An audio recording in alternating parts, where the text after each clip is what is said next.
नमस्कार, मैं हूं गजेंद्र सिंह और आप खुल चुके हैं न्यूज़ डिग्गी। आज मौजूद हूं उत्तराखंड के चमोली ज़िले के जोशीमठ शहर में। फ़िलहाल पिछले 10-12 दिन से आप अपने घर के टीवी चैनलों पर लगातार इस जगह का नाम सुन रहे होंगे, जोशीमठ, जोशीमठ, जोशीमठ। और क्यों सुन रहे हैं वो भी बता देता हूं। आप सुन रहे होंगे कि जोशीमठ धंस रहा है। आप सुन रहे होंगे कि जोशीमठ के घरों में दरारें हैं। आप सुन रहे होंगे और आप सोशल मीडिया पर खासकर देख रहे होंगे कि आने वाले 7 दिनों के अंदर जोशीमठ ढह जाएगा, धंस जाएगा। इस तरीके की तमाम अफवाहें भी हैं और इनमें कितनी असलियत है ये जानने के लिए न्यूज़ डिग्गी की टीम दिल्ली से आज यहाँ जोशीमठ पहुँची है। और आज हमने हमारे साथ एक ऐसे शख्स को जोड़ा है जो जोशीमठ के ही रहने वाले हैं और सालों से जोशीमठ के विकास को और जोशीमठ में हो रही प्रतिक्रियाओं को इन्होंने बड़े नज़दीक से देखा है।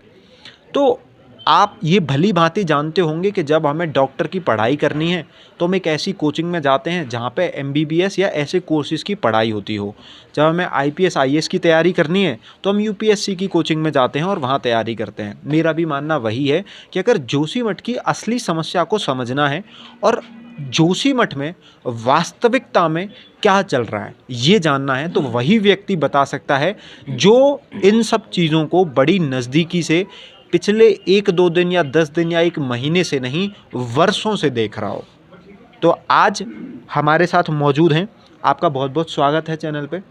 आज हम अच्छे से वार्ता करेंगे और जो जोशीमठ में फ़िलहाल चल रहा है उसको समझेंगे आपसे कि कहाँ से कहानी शुरू हुई और किस तरीके की चीज़ें चल रही हैं। क्योंकि जैसा कि मैं दिल्ली से हूँ तो मेरे जब दोस्तों को पता चला कि मैं जोशीमठ में हूँ तो उन्होंने कहा कि सावधान रहने की ज़रूरत है क्योंकि वो तो धंसने वाला है। तो मीडिया ने जिस तरीके से इमेज जोशीमठ की बना दी है और उससे टूरिस्ट भी आने में बच रहा है, तो मैं आपसे उम्मीद करूँगा कि आप हमारी जनता तक या देश की जनता तक वो सच बताएंगे जो जोशीमठ में पिछले कई सालों में हुआ है और अभी फ़िलहाल हो रहा है।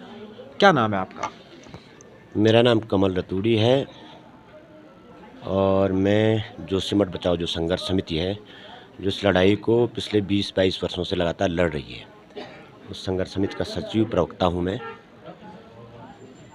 और आज आप लोग यहाँ पर आए और पूरा अध्ययन करने के बाद आप मुझसे बातचीत कर रहे हैं, बहुत अच्छी बात है। आपकी बहुत अच्छी पहल है, स्वागत योग्य पहल है कि आप सभी तथ्यों को समझने के बाद कोई बात अपने चैनल के माध्यम से, अपने माध्यम से देश और दुनिया के लोगों के सामने तथ्यपरक तरीके से रखना चाहते हैं। इसके लिए आपका बहुत साधुवाद है जी।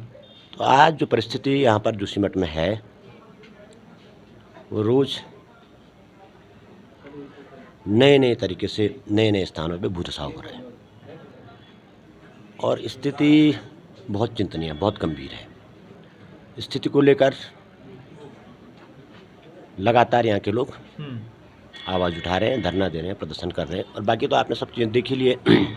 मीडिया ने बहुत सारी चीज़ें बहुत सारे तरीके से दिखाई, लेकिन असली कहानी ये है कि जब 2002-03 में यहाँ पर एनटीपीसी कंपनी आई, 540 मेगावाट का जो उनका प्रोजेक्ट बन रहा है तपोवन विष्णुघाट। 520 है या 540? 540 सॉरी, अच्छा। 540 का तपोवन विष्णुघाट प्रोजेक्ट चल रहा है। तो चूँकि जब 2002-03-04 में यहाँ पे एनटीपीसी आई तो हमारे पास उदाहरण था, हमारे सामने चाय गाँव है, आपने उसको शूट किया होगा। ठीक है। तो वहाँ पर जयप्रकाश कंपनी ने, जेपी कंपनी ने एक प्रोजेक्ट बनाया था और वो भी रन ऑफ द रिवर था इसी तरीके से, और उसके नीचे उनका पावर हाउस बना था। तो वहाँ भूधसाव बहुत तेज़ी से शुरू हुआ। तो ये 2002 में एनटीपीसी आई थी, काम शुरू 2002 में ही हो गया था या बाद में? नहीं, 3-4 में यहाँ पे आई और कम से कम वर्ष 6-7 में काम शुरू हुआ। ठीक है, सुरंग का काम। तो हमारे सामने चूँकि उदाहरण था तो हम उस उदाहरण के आधार पर, हमको बिल्कुल संदेह था उस समय तो कि यदि ये परियोजना बनेगी, ये टनल बनेगी तो इस पूरे इलाके का। ये परियोजना का नाम बता दीजिए एक बार। तपोवन विष्णुघाट जल विद्युत परियोजना। ये तपोवन और विष्णुघाट यहाँ पे 2 जगह हैं। तपोवन यहाँ से 15 किलोमीटर पीछे है, ठीक है। यदि आप सड़क मार्ग से जाएंगे। हाँ। और विष्णुघाट तो वैसे कोई जगह है नहीं, उन्होंने ऐसे विष्णुप्रयाग इधर है, लेकिन सेलंग गाँव है यहाँ से 5 किलोमीटर आगे, तो वो सेलंग गाँव के नीचे। हाँ, तो इन दोनों गाँवों के बीच में टनल बननी थी। टनल तपोवन से जोशीमठ के नीचे से होकर और सेलंग गाँव जानी है, इस तरह से। ठीक है, ठीक वहाँ उनका पावर हाउस बन रहा है। तो हमारे सामने क्योंकि उदाहरण था, और हमने उस उदाहरण के बाद 1939 में भी जोशीमठ की भूगर्भीय स्थिति को लेकर कुछ विदेशी जो भूगर्भवेत्ता थे, जियोलॉजिस्ट थे और पर्यावरण के लोग थे, उन्होंने यहाँ पे सर्वे करके एक बात कही थी। और उसके बाद 70 के दशक में जोशीमठ के एक इलाके में कुछ भूधसाव की परिघटना परिलक्षित हुई। भूधसाव हुआ 70 के दशक में। अच्छा।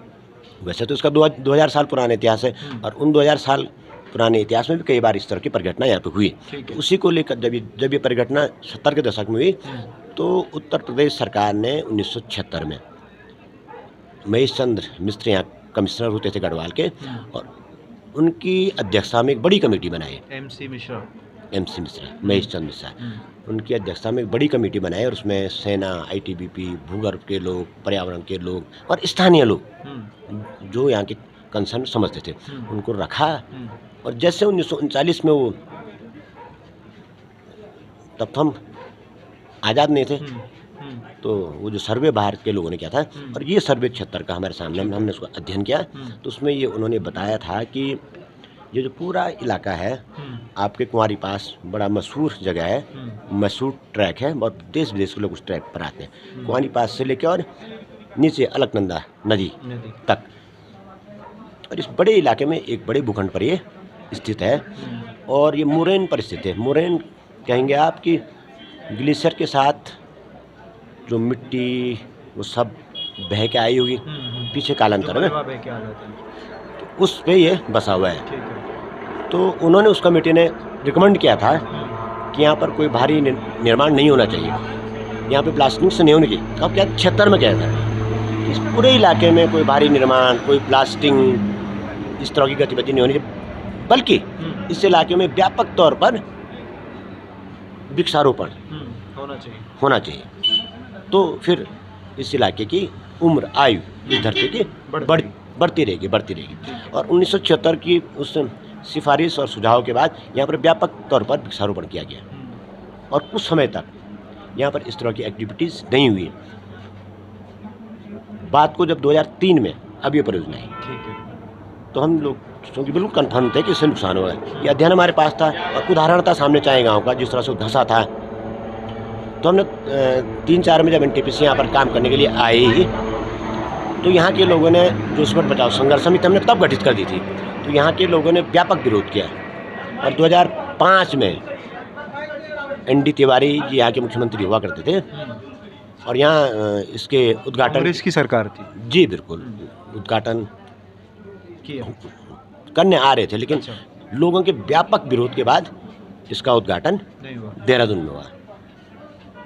ठीक, तो उन्होंने कहा कि हम इसको ब्लास्ट से नहीं करेंगे, हम बिल्कुल अत्याधुनिक तकनीक से, जो TBM मशीन जिसको बार बार कहा जा रहा है, टनल बोरिंग मशीन से काट कर इस टनल को बनाएंगे ताकि सुरक्षित रहे। हालांकि हम उसमें भी सहमत नहीं थे, लेकिन उन्होंने काम शुरू किया। और 2009 के अंत और 10 में एक स्थान पर जाकर जो आशंका पहले वैज्ञानिकों ने जाहिर की थी कि यहाँ नीचे पक्की चट्टान के साथ साथ चट्टानों में दरारें हैं, और मलबा भी है, लूज भी है, कच्ची चट्टान भी है। वो जाकर के उनकी मशीन फंस गई। तो जहाँ सेलंग में इनका पावर हाउस साइट है, उसके बगल से ही 600 लीटर प्रति सेकंड के हिसाब से एक बड़ी जलधारा बहने लगी, जो यहाँ का अंडरग्राउंड वाटर था। ठीक, क्योंकि जब इनकी DPR हमने देखी, तो उसमें बहुत स्पष्ट है कि GSI, geological survey of India ने इन्हें सुझाव दिया था कि जिस अलाइनमेंट पर आप टनल बना रहे हैं वो अलाइनमेंट ठीक नहीं है, आपको अपना जो बैराज साइड है उसको पीछे करना चाहिए, क्योंकि इस अलाइनमेंट पे, जिस अलाइनमेंट पे टनल बन रहा है, यहाँ पर बड़ी मात्रा में गर्म पानी के स्रोत ठंडे पानी के स्रोत हैं, तो वो डिस्टर्ब होंगे, तो लिहाजा इस पूरे इलाके पे इसका विपरीत प्रभाव पड़ेगा, भूगर्भीय तौर पर भी, पर्यावरणीय तौर पर भी, इकोलॉजी के तौर पर, हर तौर पर, और यहाँ के जनजीवन पे उसका विपरीत असर पड़ेगा इस तरह से। ठीक है, तो इन्होंने जब इनकी मशीन फंसी तो ये पानी निकलने लगा, तो फिर यहाँ के लोगों के मन में जो आशंका थी हमारे मन में, फिर हमने पानी कब निकला था, कौन सा सन था? 2010 में 2010 जब इनका टीबीएम फंसा। ये कुछ रिपोर्ट्स कह रही हैं 2009 में लास्ट काम किया है टीबीएम ने। हाँ, वही 2009-10 का ही टाइम था। उसके बाद भी उन्होंने कुछ ब्लास्ट के माध्यम से काम किया, टीबीएम को आगे बढ़ाने का प्रयास किया। ठीक है। वो आप उस पर जाएंगे, उनके LNT के यदि किसी बड़े अधिकारी साहब की बात हो, LNT कंपनी ही काम करी थी टीबीएम का, तो वो आपको ज़्यादा स्पष्ट बता दें। बहरहाल, तो यहाँ के लोगों ने फिर बड़ा आंदोलन किया, व्यापक आंदोलन किया। उसके बाद जोशीमठ बचाव संघर्ष समिति और यहाँ के लोगों का NTPC के साथ एक समझौता हुआ, और उस समझौते में चूँकि उन्होंने स्वीकार किया NTPC ने कि हमारी वजह से यहाँ का आपका भूजल नष्ट हो गया, हमारे इस पूरे ऊपर के इलाके में बड़े बड़े वो थे पानी के तालाब, ठीक है, कुंड बोलते हैं, वो स्थित थे, वो सब सूख गए। उन्होंने स्वीकार करते हुए कहा कि यहाँ की पेयजल की व्यवस्था के लिए, पानी की व्यवस्था के लिए हम एक बड़ी योजना बनाएंगे दीर्घकालिक, लंबे समय के लिए, 20, 30, 40, 50 साल के लिए, और उन्होंने कोई 10 करोड़ रुपये की धनराशि उसके लिए जारी की। तो इसका मतलब उन्होंने माना कि हमारे वजह से लॉस हुआ है, टनल की वजह से, माना बिल्कुल पहली बात, और धनराशि भी उन्होंने दी। बाद में जाकर अब तो उसकी काफ़ी कॉस्ट 16-17 करोड़ के आसपास हो गया, और उसमें काम भी अभी पूरा नहीं हुआ, शुरू हुआ है। अच्छा, ठीक, बहरहाल दूसरी बात उन्होंने दूसरी हमारी जो मांग थी उस समय लोगों की, हम लोगों की, कि NTPC जोशीमठ के सारे घर मकानों का बीमा करे भविष्य के खतरे की आशंका को देखते हुए, और उन्होंने इस बात को स्वीकार किया। लेकिन उन्होंने जोशीमठ के घर मकानों का बीमा नहीं किया, वादा खिलाफी की। दूसरा तथ्य भी ये प्रमाणित करता है कि NTPC ने माना है कि हमारी वजह से नुकसान है। तीसरी बात हमने कही थी कि इसकी पुनर्समीक्षा हो, ये परियोजना बने या न बने, क्योंकि जोशीमठ सांस्कृतिक दृष्टि से, पर्यटन की दृष्टि से, धार्मिक दृष्टि से और सामरिक दृष्टि से बहुत ही महत्वपूर्ण इलाका है। यहाँ पर सेना की पूरी ब्रिगेड है, गढ़वाल स्काउट का हेडक्वार्टर है, ITBP का बेस है, BRO का बेस है, ये बद्रीनाथ धाम, आपके हेमकुंड साहिब, आपकी वैली ऑफ फ्लावर, और जो इंटरनेशनल जो विंटर डेस्टिनेशन है ओली, उसका बेस है। और करीब 20 से 25 हज़ार के यहाँ पर केवल सिविल पॉपुलेशन है, सिविल। 2011 में जो गणना हुई थी अंतिम, उसमें 17,000 यहाँ जनसंख्या थी जोशीमठ नगर की। तो अभी आप समझ लीजिए इतनी सिविल पॉपुलेशन है। उसके अलावा ये जो मैंने सारे ये लोग रहते हैं।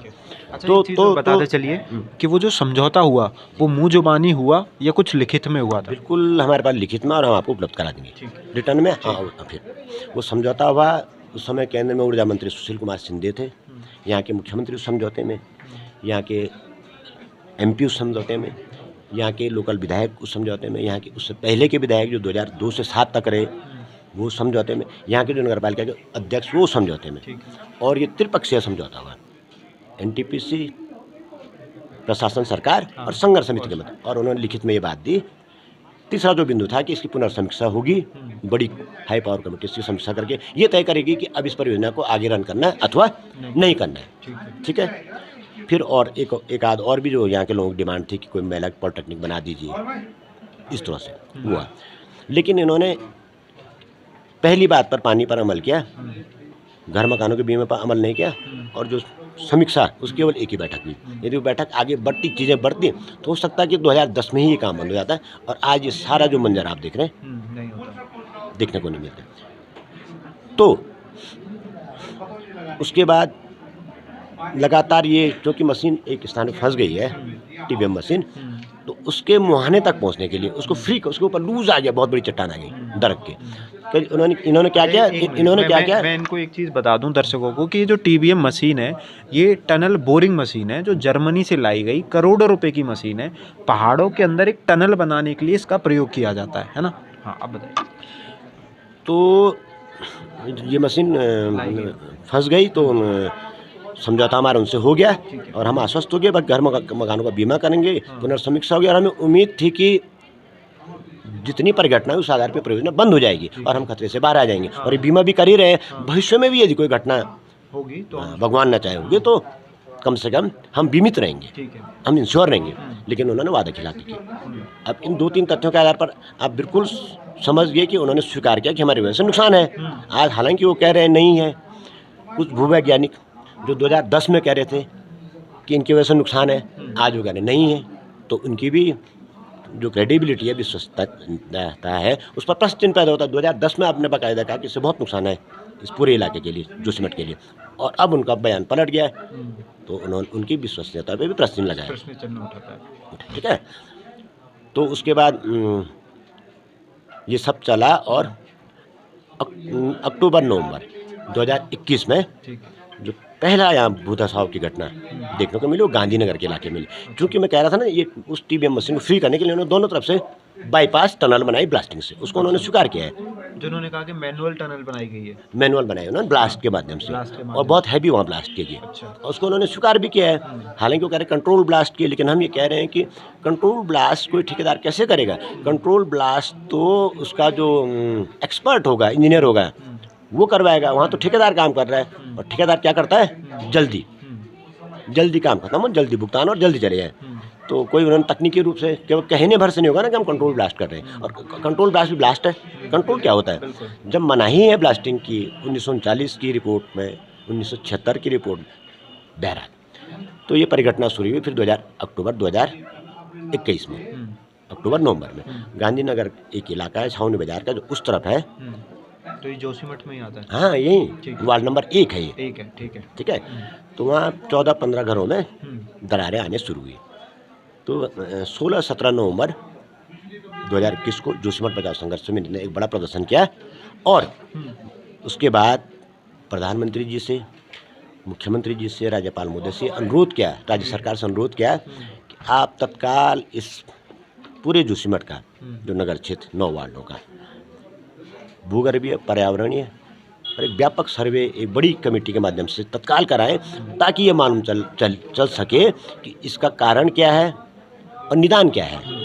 लेकिन सरकार ने वो कमेटी गठित नहीं की। उसके बाद देश के बड़े जियोलॉजिस्ट हैं, डॉक्टर नवीन गोयल, डॉक्टर एसपी सती और डॉक्टर सुब्रा शर्मा, ये बीएचयू में हैं।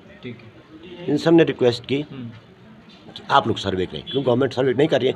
उन्होंने आगे सर्वे की, यहाँ पर आए, सर्वे की, और एक रिसर्च पेपर, शोध पत्र उन्होंने जारी किया, और उन्होंने कहा कि पहला कारण जो है, जो 7 फरवरी 2021 को जो बड़ा डिजास्टर हुआ था, ग्लेशियर फट गया था, और वहाँ पर 200-250 लोग, जो बैराज साइट है एनटीपीसी के, वहाँ पर 100 कुछ लोग, और ऊपर एक और परियोजना जो काम कर रही थी, वहाँ 204 लोग उसमें जान गई, मारे गए।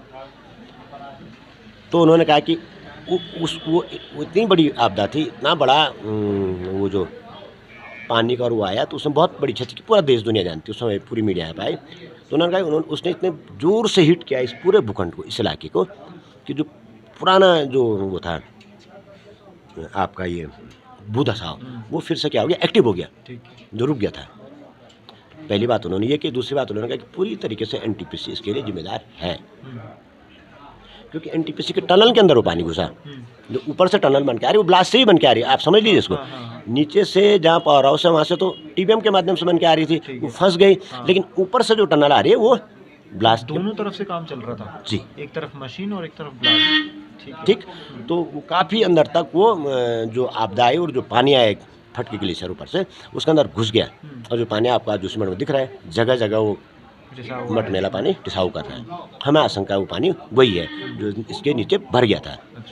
तो उन्होंने दूसरी बात कही, 7 फरवरी 2021 की आपदा और एनटीपीसी की टनल, और इसके अलावा भी यहाँ पर जो सीवरेज और ड्रेनेज का जो कमज़ोर सिस्टम है, जिसको सरकारों ने नहीं किया, वो भी इसके लिए कारक है। और उन्होंने सिफारिश की कि तत्काल ये काम बंद किए जाने चाहिए, जो भी ब्लास्टिंग के काम और हैवी कंस्ट्रक्शन काम बंद, उस कमेटी ने सिफारिश की।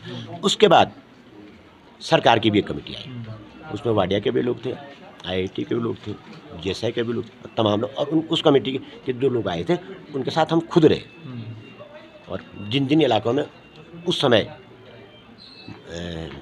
अगस्त के महीने में 2022 में 22 में। भूधसा हुआ था। उन तमाम इलाकों, सुनील के इलाके में, गांधीनगर के इलाके में, रविग्राम के इलाके में, सिंधार के इलाके में, मनोहर बाग के इलाके में कहीं कहीं कम भूधसा था, जो आज बहुत ही डेंजरस हो गया है। उन सब इलाकों में ये सरकारी टीम भी घूमी और उन्होंने जो रिपोर्ट जारी की उसमें उन्होंने ये सब तो स्वीकार किया कि ड्रेनेज सिस्टम का है, सीवरेज का है, लेकिन उन्होंने एनटीपीसी को बरी कर दिया।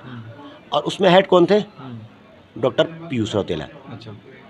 जिन्होंने 2010 में कहा था, जो अभी डायरेक्टर हैं इसके आपके यहाँ आपदा प्रबंधन के, जियोलॉजिस्ट हैं। 2010 में उन्होंने जो उनका जारी हुआ रिसर्च पेपर, शोध पत्र उनका डॉक्टर एनपीएस बिष्ट का, तो वही पीयूष रौतेला जिन्होंने 2010 में कहा कि एनटीपीसी की टनल से नुकसान है, वही इस कमेटी के अध्यक्ष थे जो सरकार ने कमेटी भेजी, और उन्होंने उसका कोई जिक्र नहीं किया।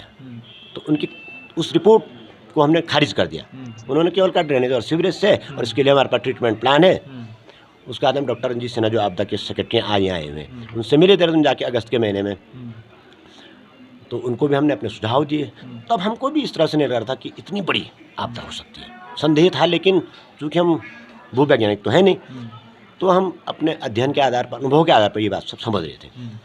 तो जो डॉक्टर पीयूष रौतेला 2010 में आके कह रहे थे कि नुकसान है, अब वो कमेटी के अध्यक्ष भी और इसके डायरेक्टर भी हैं आपदा प्रबंधन डिपार्टमेंट के, वो उस कमेटी के अध्यक्ष थे जो यहाँ आई, और उन्होंने उनको क्लीन चिट दे दी।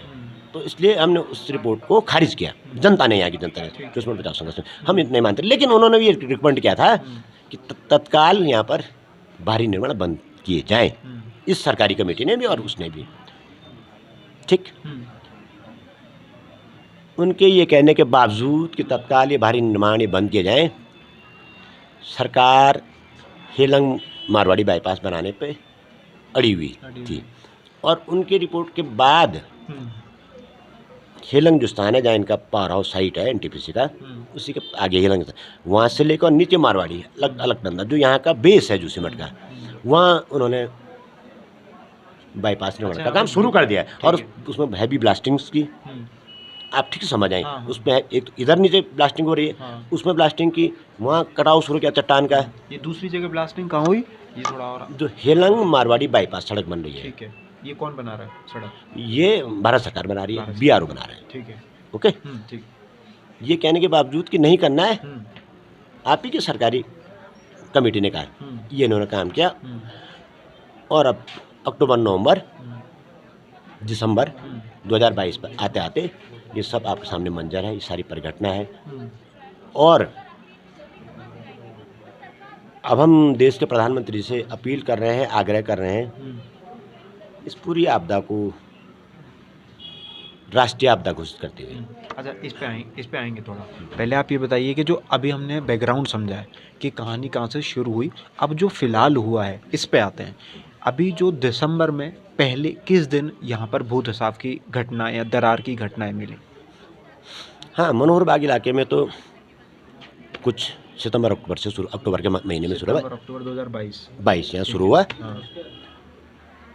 और सिंधार के इलाके में, गांधीनगर के इलाके में और सुनील के इलाके में पहले से था। ठीक है, यहाँ पहले से था। ठीक है। रविग्राम भी कुछ घरों में उससे पहले से कुछ घरों में दरारें थी। लेकिन जो ये अक्टूबर के महीने में ये मनोहर बाग जहाँ हम बैठे हुए हैं, इसके पीछे इलाका ये, यहाँ इस भूधसाव शुरू हुआ और तेजी से बढ़ता रहा। उसके बाद जब ये सब कुछ हुआ तो फिर हम लोग इकट्ठे हुए जोशीमठ के सारे लोग, और हमने एक बैठक करके 24 दिसंबर के दिन एक बड़ा जुलूस विरोध स्वरूप निकाला, और उसमें हज़ारों लोग सड़कों पर आए। 1 तारीख को मुख्यमंत्री जी से हमको समय मिला, और हम यहाँ जोशीमठ बचाव संघर्ष समिति का शिष्टमंडल, यहाँ के क्षेत्रीय विधायक, हम सभी दलों के लोग, क्योंकि अब तो दलीय राजनीति के लिए कोई स्थान ही नहीं है, जब जीवन जा रहा है, सब जा रहा है, तो सब हम मुख्यमंत्री जी के पास गए। उस दिन भी उनका रवैया बहुत ही, कह सकते हैं कि नकारात्मक भी नहीं कह सकते, लेकिन लापरवाही का था। लापरवाही कि ठीक है, मैं चीफ सेक्रेटरी से बात करूँगा, नहीं हुआ। तो हमें लगा कि गंभीर सरकार है नहीं, और स्थिति बहुत गंभीर। हम देहरादून में ही थे। 1 तारीख को हमारी मुलाकात हुई नए साल पे, तो जब नहीं उन्होंने हमको तवज्जो दी, मतलब जोशीमठ को गंभीरता से नहीं लिया, तो हमने 2 तारीख को देहरादून पेश की। और ये देहरादून में प्रेस कॉन्फ्रेंस प्रेस कॉन्फ्रेंस की मीडिया के सामने ये, और ये जो सारी बात आपको बता रहे हैं वो सारी बात उनको भी बताई। ठीक है। तो और इनका कि भाई स्थिति इतनी गंभीर है, हाँ। सरकार गंभीर नहीं है। फिर हम जोशीमठ आए और 5 तारीख को हम यहाँ बैठे और एक कॉल की हमने कि सरकार तो सुन नहीं रही, गंभीर नहीं है, और एक कॉल पर हज़ारों लोग मसाने लेकर सड़क पर आ गए उस दिन भी। बहरहाल उसके बाद मुख्यमंत्री जी को यहाँ वापस लौटना पड़ा। आए और कुछ सरकारी मशीनरी काम करने लगी, तो हम करने लगे। तो हमारा ये सुझाव था जो देहरादून में मुख्यमंत्री जी को, यहाँ भी हमारी मुलाकात मुख्यमंत्री जी से हुई संघर्ष समिति की, कि भाई एक आप हाई पावर कमेटी बनाइए, उसमें अधिकारी, हमने कहा सरकारी मशीनरी के भरोसे आप इतनी बड़ी आपदा से नहीं लड़ सकते हैं।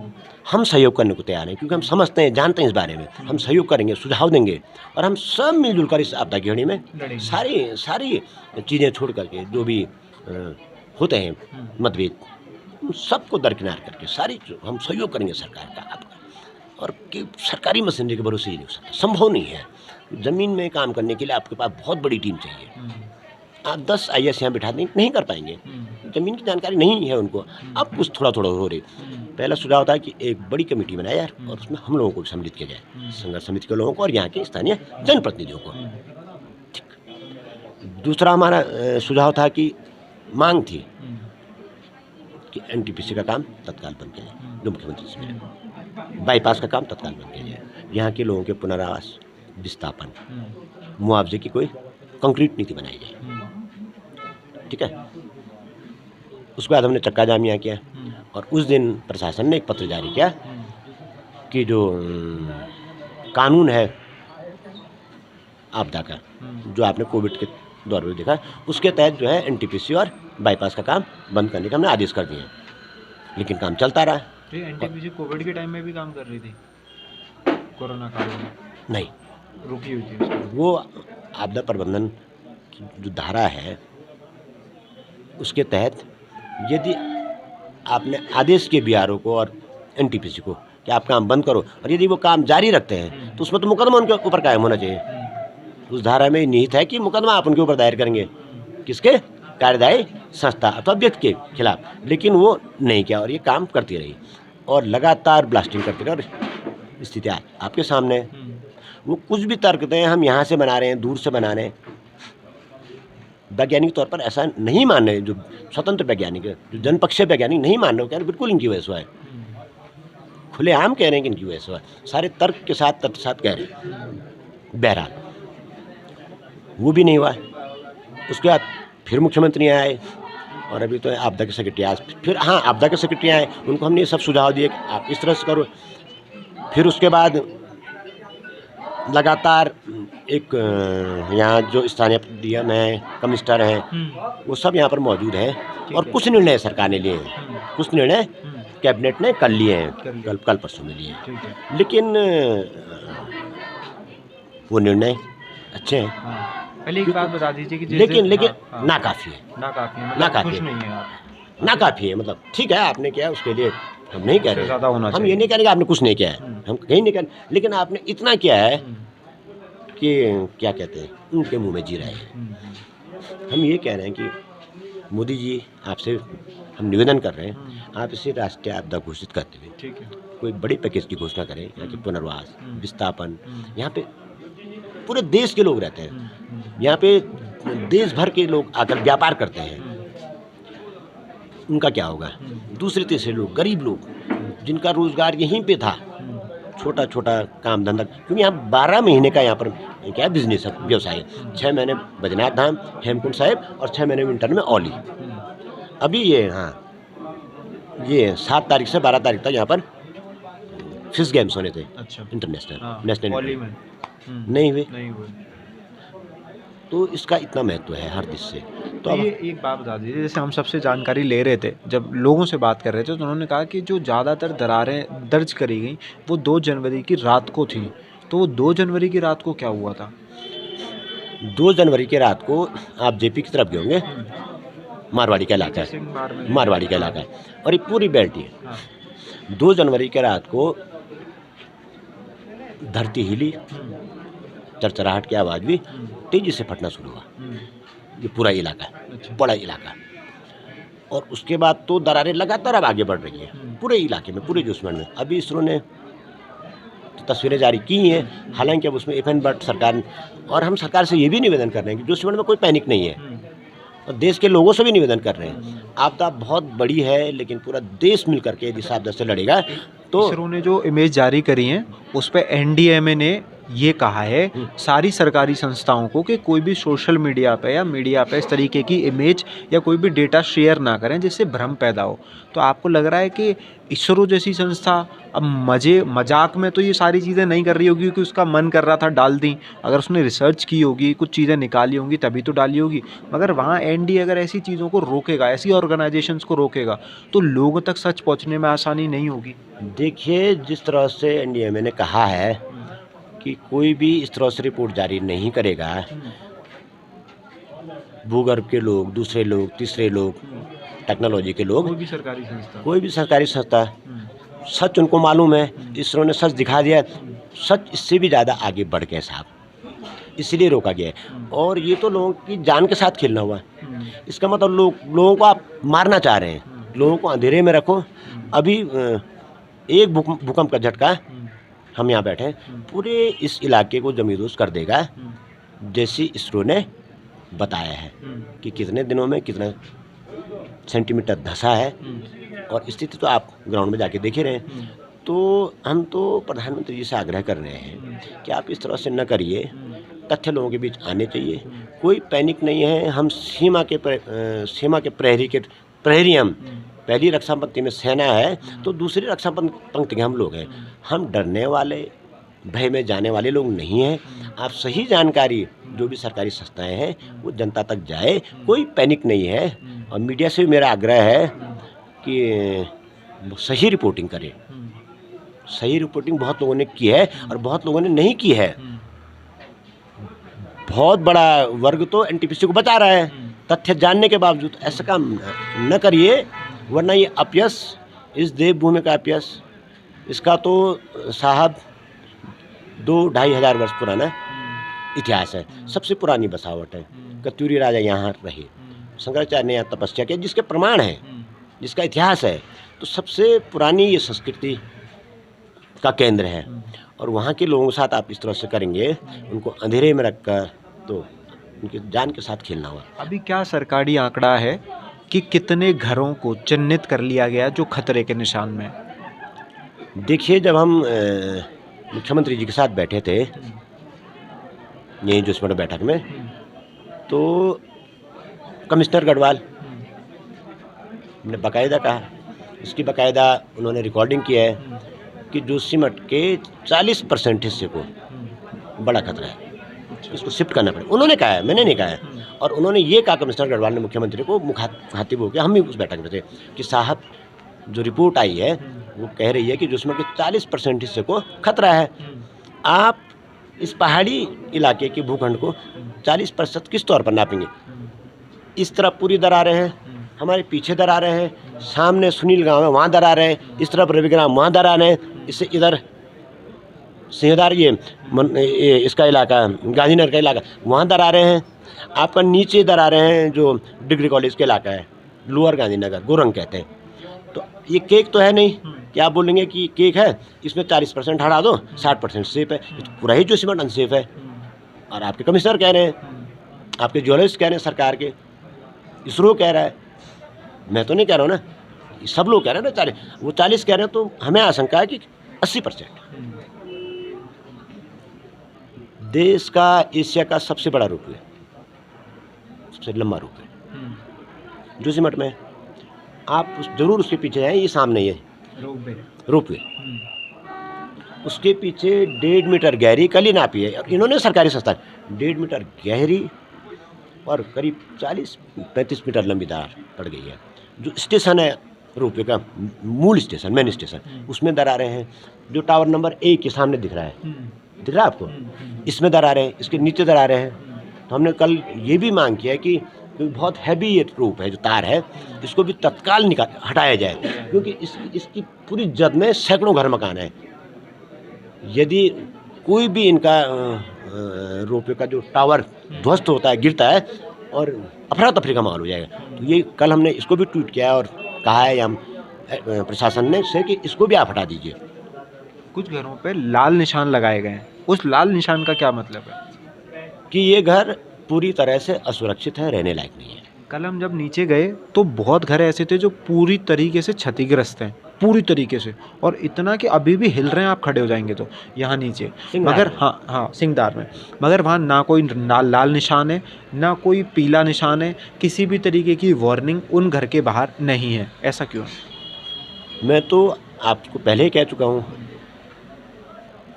कि जिस तेज़ी से काम होना चाहिए था, जिस गंभीरता से काम होना चाहिए, अभी भी नहीं हो रहा है। आप तो देख रहे हैं ना, बिल्कुल। पूरी मशीनरी यहाँ पे जुटी हुई है, लेकिन कर नहीं पा रही है। और अभी आप 5-7 दिन में देखना और बढ़ेंगी चीज़ें। तो बात हम अभी भी बहुत विनम्रता से प्रधानमंत्री जी से कह रहे हैं, केवल अभी बहुत विनम्रता से कह रहे हैं, निवेदन पूर्वक कह रहे हैं कि आप प्लीज़ प्लीज़ प्लीज़ इसको राष्ट्रीय आपदा घोषित करते हुए और इस पूरे काम को अपने हाथ में लीजिए। ये नहीं कर पाएंगे, आप देख रहे हैं अफरा तफरी का माहौल है। अभी कह रहे हैं कि आप शिफ्ट हो जाओ, एक होटल में एक स्थान पे ले जा रहे हैं, फिर पता चल रहा है कि वहाँ भी दरार है, फिर कह रहे हैं दूसरे स्थान पे ले, कहाँ ले जाएंगे आप? इतनी बड़ी आबादी को, ईश्वर न करे कोई बड़ा भूकंप आता है, कोई बात होती है, आप कहाँ लेके जाएंगे 20-25 हज़ार 30 हज़ार लोगों को? कैसे रेस्क्यू करेंगे? नहीं, असंभव हो जाएगा। असंभव। तो अभी भी हम इसलिए कह रहे हैं कि प्रधानमंत्री जी आप आगे आएँ और एक बड़ी कमेटी बनाएं और उसमें हम लोगों को, स्थानीय लोगों को, संघर्ष समिति को सम्मिलित करें और कैसे इस काम को करना है, इस आपदा से कैसे हम सब मिलकर निपटते हैं। सारी चीज़ें छोड़कर, सारे राजनीतिक वगैरह वगैरह मतभेद छोड़कर एक होकर के, देश के साथ खड़े होकर के इस आपदा से मिलजुल कर निपट सकते हैं। लेकिन यदि जब हमारे सुझाव सुनेंगे आप और केवल सरकारी मशीनरी का भरोसा आप नहीं कर पाएंगे। आप देख रहे हैं अफरा तफरी का माहौल है, लोगों को पता नहीं करना क्या है, जाना कहाँ है।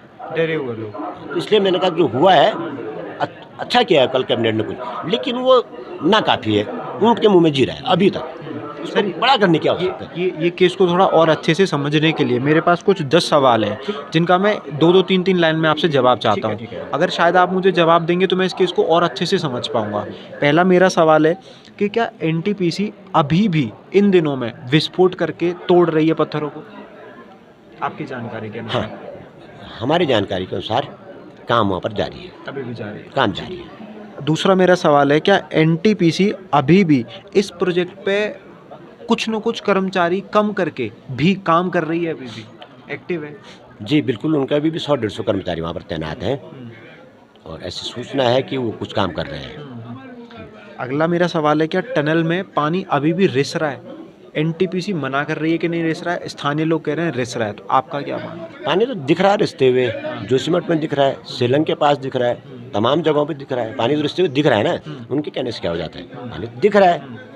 वो ये भी कह रहे हैं कि हमने इतना कंक्रीट लगाया है टनल के बाहर कि वहाँ से एक पानी की बूंद नहीं आ सकती। नहीं, जिस टनल को वो मीडिया को दिखा रहे हैं, आपको दिखा रहे हैं, वो तो टनल बन चुकी है बहुत पहले, जहाँ इनकी मशीन फंसी हुई है और जिधर से वो ब्लास्ट करके आ रहे हैं, जिधर से ब्लास्ट करके आ रहे हैं वो दिखाओ ना मीडिया को, हमें दिखाओ आप। सही बात। जो आपने बना दिया है 5.5-6 किलोमीटर टीबीएम से, वहाँ तो आपने पैक किया है, लेकिन वैज्ञानिक कह रहे हैं कि उसके बावजूद भी रिसाव होता है। लेकिन जहाँ ब्लास्ट करके आ रहे हैं, रिसाव तो जारी है वहाँ से। आपने जो बाईपास टनल बनाए 2 ब्लास्ट करके, वहाँ से बहुत सारा रिसाव है, ठीक है ना। और जो मैं इस बात को आगे बढ़ा दूँ, एलएनटी ने तो यही कहा कि इन्होंने हमसे गलत अलाइनमेंट पर काम कराया है और इसी वजह से इनको हर्जाना देना पड़ा एनटीपीसी को। इसी वजह से हर्जाना देना पड़ा कि आपने हमें गलत अलाइनमेंट में काम कराया। इन्होंने हर्जाना दिया एनटीपीसी ने एलएनटी को, और एलएनटी से भी और कई और भी लोगों के पास कुछ और भी डॉक्यूमेंट हैं, आजकल में हमारे पास आ जाएंगे। मैं आपको मेल कर दूंगा अथवा उन डॉक्यूमेंट को आपको व्हाट्सएप कर दूंगा और आ जाएंगे आजकल में, और बहुत गंभीर डॉक्यूमेंट हैं वो। जैसे यहाँ पे 2 होटल हैं, माउंट व्यू और मलारीन, इन सबको पहले ध्वस्त किया जा रहा है। सबसे पहले यहाँ पे अगर कोई चीज़ ध्वस्त हो रही है सरकार द्वारा तो ये दोनों होटल हैं। तो जो हमने जब स्थानीय लोगों से बात करी तो कई स्थानीय लोगों का कहना है कि मलारीन के मालिक ने 2 दिन तक धरना प्रदर्शन किया और फिर अचानक हट गए। ऐसा लगता है कि उनके अकाउंट में 7 करोड़ रुपए का अमाउंट डाला गया है। एक सीधा साधारण आरोप है, आपका क्या मानना है? देखिए, पहली बात तो ये है कि उनका तो कोई समझौता ही नहीं हुआ है। उनका जो आरोप लगा रहे हैं, मैं नहीं समझता सही है। उनका अभी कोई समझौता ही नहीं हुआ है, क्योंकि अभी तय नहीं हुआ है। अभी ये तय नहीं हुआ है कि भवन के नुकसान का, प्रतिष्ठान के नुकसान का भुगतान हमने तो ये मांग की है कि जो CPWD का रेट है, केंद्रीय लोक निर्माण विभाग का जो रेट है, उस आधार पे आप करें। ठीक है। तो अभी उसी का निर्धारण नहीं हुआ है, तो उन्हें पैसे पहले कैसे दे दिए? ये बात तो असंभव है। दूसरी बात यह है कि उनके भवन के पीछे बहुत सारे अभी सुरक्षित घर मकान हैं। आप देख के आए होंगे, जो माउंट व्यू है उसके पीछे के घर मकान तो टूट गए हैं और वहाँ के लोगों को शिफ्ट भी कर दिया गया है। ठीक, लेकिन जो अगल बगल होटल है, लेकिन जो मलारीन होटल है उस पीछे बहुत सारे घर मकान हैं और अब वहाँ लोग अभी रह रहे हैं।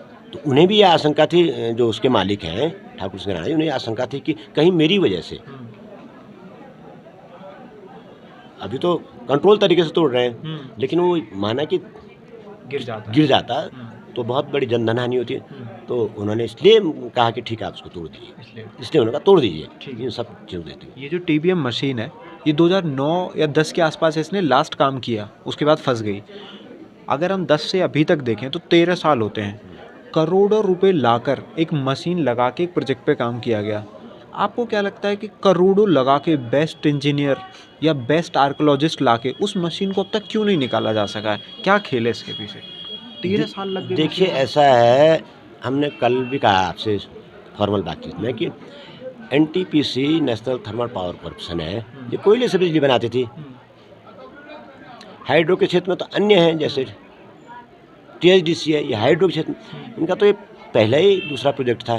तो ये तो अभी प्रयोग कर रहे हैं, ये तो अभी सीख रहे हैं, ये अभी सीख रहे हैं, ठीक है ना भाई, ये अभी सीख रहे हैं। और शुरू में ये परियोजना थी कोई 3,200 3,500 करोड़ की, 3,200 करोड़ की ये परियोजना शुरू में, जब 2002-3 में आए तो इतने की थी। आपने 10,000 करोड़ रुपये खर्च कर दिया। इस परियोजना को बन के तैयार हो जाना था 2011-12 में, मतलब प्रोडक्शन में आना था इस परियोजना को। आज 2023 है, अभी जहाँ वो 2010 में थे वहीं खड़े हैं, और अगले 10 साल भी ये परियोजना बनती नहीं बनती। इसमें बड़ा तथ्य है कि जब 7 फरवरी की आपदा आई और इनका पूरा बैराज साइट ध्वस्त हो गया, तो उस समय NTPC ने कहा था कि अब हम सन 2021 तब NTPC ने ऐसा कहा था कि अब हम इस प्रोजेक्ट को रन नहीं करेंगे, क्योंकि काफ़ी कुछ उनका ध्वस्त हो गया है। और अभी भी उसके अंदर जो इनके जो टनल के अंदर जो मलबा उस समय का भरा, उसको बाहर नहीं निकल पाए। कितना नासे वहाँ से आज तक बाहर नहीं निकल पाई है, नासे बाहर नहीं निकल पाए, तो कितना समय उसको खाली करने में लगेगा। तो मैं तो नहीं समझता कि 30, 33 या 35 तक भी कर पाएंगे। तो लिहाजा इसीलिए हम कह रहे हैं कि देश के लोगों के, देश के धन की बर्बादी करके और इतने हज़ारों लोगों के जीवन के साथ खिलवाड़ करके इस परियोजना को आगे बढ़ाना बिल्कुल ठीक नहीं है, बिल्कुल गलत है। तत्काल प्रधानमंत्री जी को उसमें निर्णय लेना चाहिए, इस परियोजना को बंद करें और जो देश के पैसे की जो बर्बादी NTPC ने की है, जनता के पैसे, उन पर दंड के स्वरूप जुर्माना लगाया जाए और उस जुर्माने की धनराशि भी यहाँ के लोगों में बांटी जाए। अच्छा, जैसे NTPC तो एक रेगुलेटरी बॉडी है, सरकारी बॉडी है, इस पे जो काम कर रही है, जो एग्जीक्यूशन कर रही है जो कंपनी, वो एक अलग कंपनी है जो टनल को बनाने का काम कर रही है, जिसको प्रोजेक्ट टेंडर मिला हुआ है। उस कंपनी का नाम क्या है? और आपको नहीं लगता कि NTPC के साथ उस कंपनी की भी जिम्मेदारी है कि हो सकता है उसने गलत टेक्निक्स का यूज़ किया हो, जिसकी वजह से ये रिजल्ट हमें मिल रहे हैं? नहीं, और उस कंपनी का नाम क्या है पहले? L&T कंपनी उस काम को कर रही थी, और L&T कंपनी जब कंपनसेशन के लिए गई और उसने जब कहा कि NTPC ने हमें गलत कार्यस्थल पर कार्य कराया, तो NTPC ने तो उनको पैसा कंपनसेशन दिया है L&T को। बिल्कुल, तो इसका मतलब NTPC जिम्मेदार है। टोटल NTPC जिम्मेदार है, आप मानिए ना। उन्होंने अपना पक्ष रखा और वो गए कि आप हमको इसका कंपनसेशन दो, आपने हमारा नुकसान किया है, हमारी मशीन 10 साल से फंसी हुई है, 200-250 करोड़ की मशीन है, वो जर्मनी से आई थी, ये फंसी हुई है, हम कहीं और काम नहीं करवा पा रहे हैं, आप इसको निकाल भी नहीं पा रहे हैं, और हमारा इतना पैसा बर्बाद आपने कर दिया, देश का पैसा बर्बाद कर दिया, उनका पैसा बर्बाद कर दिया। इन्होंने तो उनको कंपनसेशन दिया है NTPC ने, तो गलती इसका मतलब इन्हीं की है, तो प्रमाण है ना ये। ठीक है, इन्होंने पैसा दिया उनको। एक और कंपनी को काम कर रही थी, उनको इन्होंने पैसा दिया है, वो भी चली गई। बैराज ये पावर हाउस साइड पे कोई ऋतिक कंपनी काम कर रही थी, ऋतिक कंस्ट्रक्शन करके शायद, नहीं, वो बैरासाइड पे वो भी शायद अब जा रही है। नीचे एक और एससीसी काम कर रही थी, वो वो काम करके चली गई है। तो जिम्मेदारी तो चूँकि प्रोजेक्ट एनटीपीसी का है, ठेकेदार कोई भी हो सकता है, इंडिविजुअल 100 मजदूर 200 मजदूर के साथ काम कर रहे हैं। इंजीनियर्स तो एनटीपीसी के हैं, हाँ। जो काम ले रहे हैं वो तो केवल काम कर रहा है। तो आपको लगता है करने वाला जिम्मेदार नहीं बिल्कुल। है, करवाने वाला जिम्मेदार है। ठीक है। ये है। अभी सरकार बीजेपी की है, उत्तराखंड में भी और देश में भी। अभी हमने पिछले 10-12 दिन में जितने बीजेपी के नेताओं से खुद बात करी है, स्वास्थ्य मंत्री से बात करी, प्रदेश अध्यक्ष से बात करी, नगर पालिका अध्यक्ष से बात करी, और भी कई लोगों से बात। अध्यक्ष तो जो नगर पालिका के अध्यक्ष हैं, हाँ। इस संघर्ष समिति के अध्यक्ष हैं। अच्छा, शैलेंद्र पवार। ठीक है, शैलेंद्र पवार जो, हाँ, तो हमने उनसे भी बात करी। तो मतलब हमने ये देखा कि बीजेपी के जितने भी नेता हैं वो कहीं ना कहीं एनटीपीसी के फेवर में स्टेटमेंट दे रहे हैं, उसको बचाने की कोशिश है कहीं ना कहीं। मतलब मैंने कोई भी ऐसी स्टेटमेंट उनके नेताओं में से नहीं सुनी जो एनटीपीसी को कटघरे में खड़ा करती हो, जबकि जोशीमठ की पूरी जनता एनटीपीसी को कटघरे में खड़ा करती है। तो इस पे आप क्या कहें? देखिए, जब ये प्रोजेक्ट आया था 2003-4 में और यहाँ के लोगों ने इसका विरोध किया था, तो तब भी कुछ लोग थे जो बचाव में खड़े थे। कुछ लाभ होता होगा, मैं तो नहीं समझता, कुछ होता होगा। हम तो जनता के साथ खड़े हैं, रहेंगे। जब मशीन फंसी, जब हमने कहा भाई कि आप हमको मुआवजा दो, पानी का पैसा दो, हमारा इंश्योरेंस करो आप सब घर मकानों का, तो तब भी कुछ लोग उनके पक्ष में खड़े थे और आज भी कुछ लोग उनके पक्ष में खड़े हैं। तो इसको तो आप समझते हैं कि अब इनको छोड़िए, मैं आक्षेप भी नहीं कर रहा हूँ, इस समय आक्षेप करने का समय भी नहीं है। तो वैज्ञानिक उनके पक्ष में खड़े हो गए, 10 में कह रहे थे कि बहुत नुकसान है, रिपोर्ट हमारे पास उनकी है, अब कह रहे नहीं है। तो ये हम पुनः कह रहे हैं कि हाई पावर कमेटी बने और इस बात का निर्धारण करे कि कैसे इस आपदा से निपटा जा जैसे कि सकता है। कांग्रेस जो है एक न्यू जोशीमठ का कॉन्सेप्ट बता रही है, लेके आई है, या हरीश रावत जी ने स्टेटमेंट दिया।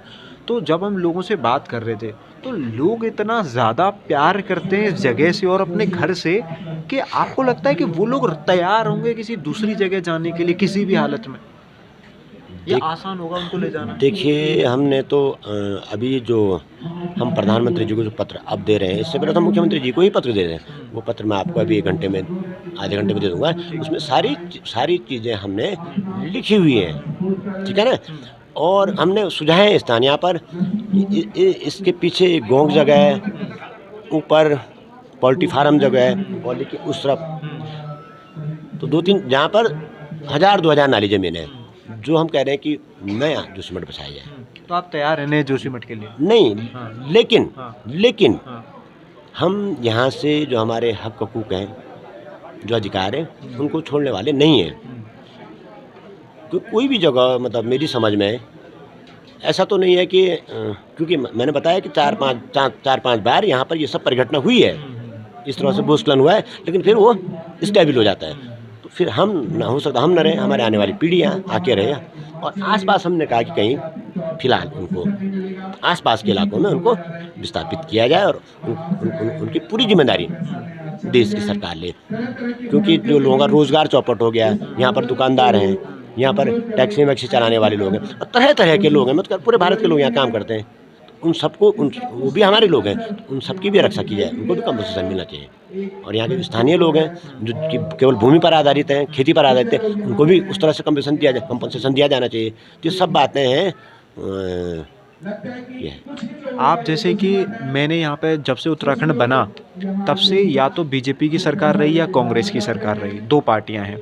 अभी फ़िलहाल बीजेपी की सरकार है तो देखें तो विपक्ष कांग्रेस का हो जाता है। अभी यहाँ पर जितनी समस्या है, मैंने देखा कि आप लग रहे हैं लोगों के साथ, अतुल्य लग रहे हैं लोगों के साथ, तो जो एक विपक्ष की भूमिका होती है मुझे वो नहीं दिखी यहाँ पे। विपक्ष का कोई नेता, विपक्ष के कार्यकर्ता, कांग्रेस के कार्यकर्ता या धरना देते हुए या रोड जाम करते हुए या जोशीमठ के लोगों के साथ खड़े होते हुए वो नहीं दिखे। तो उस पे आप क्या कहते हैं?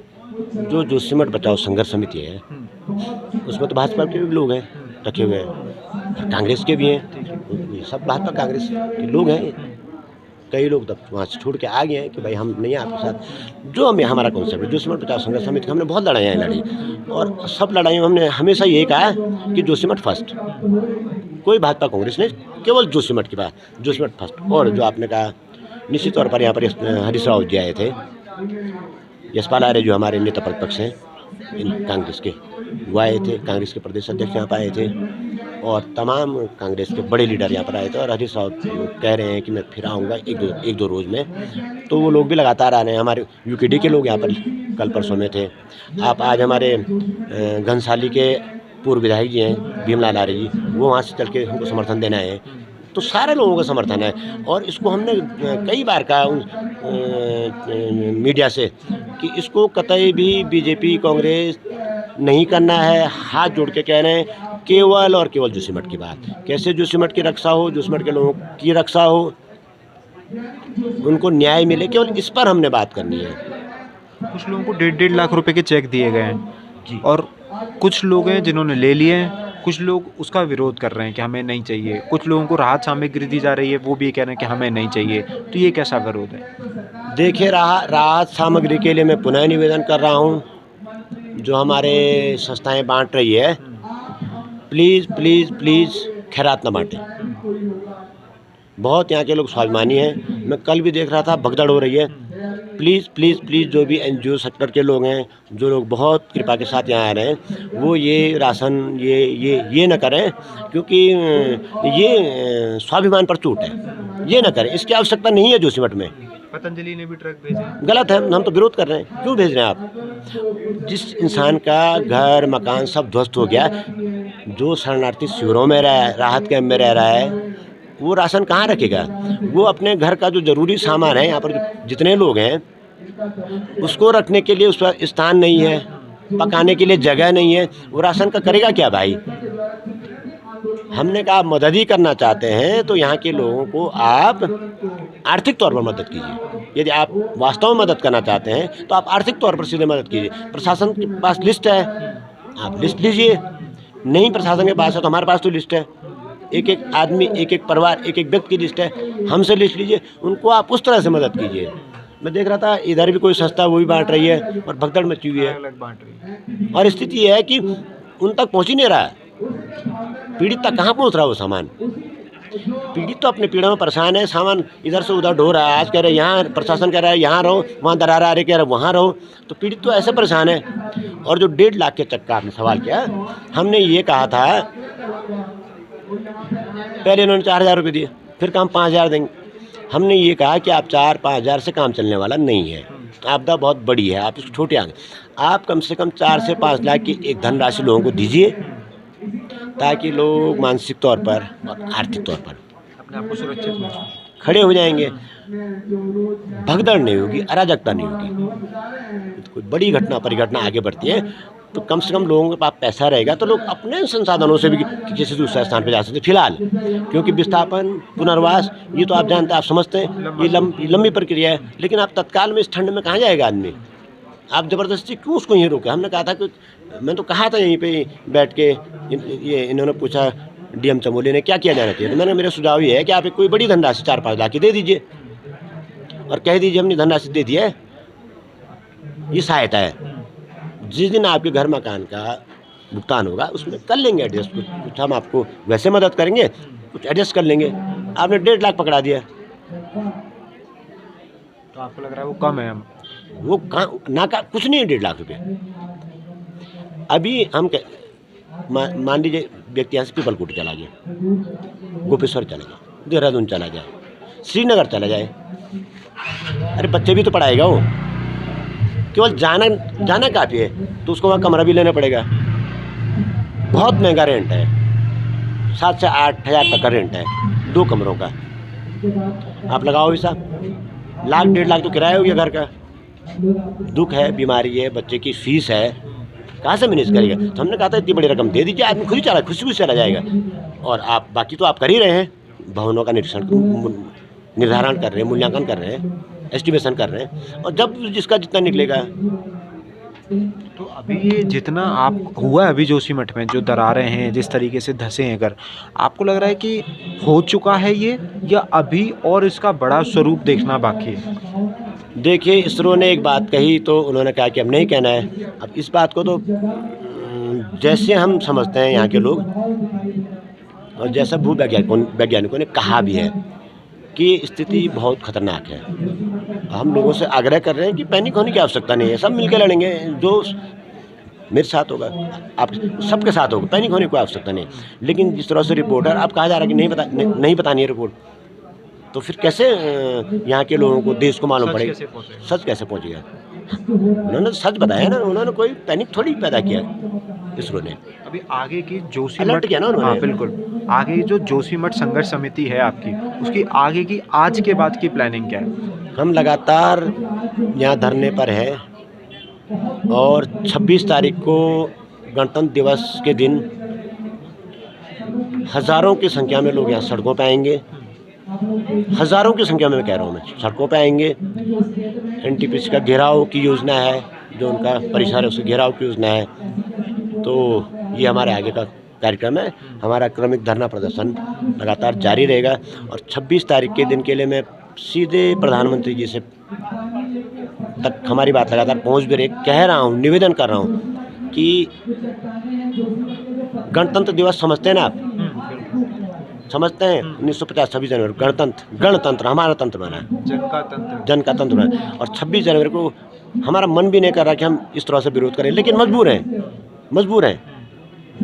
तो ऐसा न हो, वो आए, अपने हाथ में लें और लोगों के साथ न्याय करें। धन्यवाद। बहुत बहुत धन्यवाद। आपने देखा कि कहीं ना कहीं बच्चे स्कूल नहीं जा पा रहे हैं, कॉलेज नहीं जा पा रहे हैं, काम करने वाले अपने दफ्तर नहीं जा पा रहे हैं और हर तरीके से जोशीमठ में डर तो है।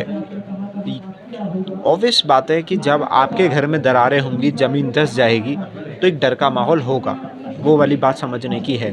मगर ये कहानी कैसे शुरू हुई और इसमें कब मोड़ आया और किस तरीके से कहानी आगे बढ़ रही है, उसकी पूरी कहानी मैंने आपको महानुभाव के ज़रिए आप तक पहुंचाई है। अब आप खुद सोचें कि हमें जोशीमठ को किस तरीके से समर्थन देना है और क्या वो कारण रहे जो हमें आगे नहीं करने हैं और किस तरीके से भ्रांतियों से बचना है कि झूठ ना फैलाया जाए, कहीं ना कहीं सच फैलाया जाए। और ज़्यादा से ज़्यादा आप इस वीडियो को शेयर करेंगे तभी कहीं ना कहीं लोग जोशीमठ के बारे में असली जानकारी पाएंगे। क्योंकि मैंने शुरुआत में भी कहा कि गाड़ी चलाना सीखने के लिए भी जिसको पहले से गाड़ी चलानी आती है उसी से सीखी जा सकती है, उससे नहीं जिसने कभी गाड़ी नहीं चलाई। तो मेरा मानना यह है कि यहाँ पर रहने वाला व्यक्ति ही सही समस्या को समझा सकता है जिन्होंने समझाया। अब आप खुद डिसाइड कीजिए कि इस वीडियो को आगे शेयर करना है या नहीं करना है, क्योंकि न्यूज़ डिग्गी तो अपना काम करता रहेगा और सच आप तक पहुँचाता रहेगा। आप इसका कितना समर्थन करते हैं, कितना लोगों को जागरूक करते हैं, ये आप पर निर्भर करता है। कैमरा पर्सन प्राची शर्मा के साथ मैं गजेंद्र सिंह, जोशीमठ, उत्तराखंड।